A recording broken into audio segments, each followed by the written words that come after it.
Base na 2015 Family Income and Expenditure Survey, yakundo si Philippine Statistics Authority o PSA, yasubi para na 20,925 el annual poverty threshold del Zamboanga Peninsula.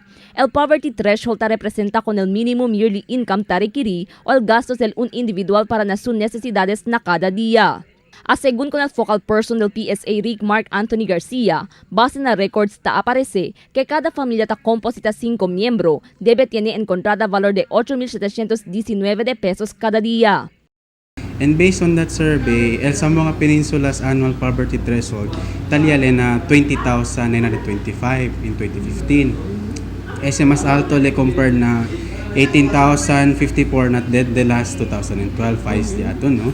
So, kaya this year's el national average, como el family's national average size is 5 members, times akal 20,000, akal kita poverty threshold, cover divided by 12, almost tachene kita 8,719. El subido poverty threshold tiene que hacer na gastos del familia principiando na cada día comida, gastos na transportación, comunicación y otras necesidades del cada individual. Mientras tanto, a mediante el subido poverty threshold, ya abaja para na 26.0% el mga familia na región ta considera como pobre.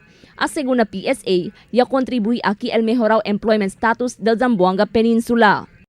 Yan decrease le from 259,749 in 2012, para kadala na 214,011 in 2015.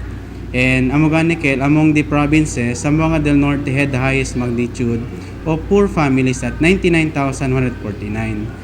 Por causa según ang mga nuevo establecimiento ya abri aquí na syudad y región, montón el Kenya tiene trabajo. El PSA ta conduci este clase de survey, a ver puede tiene datos el gobierno y mga ahensya que el usa na diferentes programas del gobierno. Crystal Almonía, Dateline Zamboanga.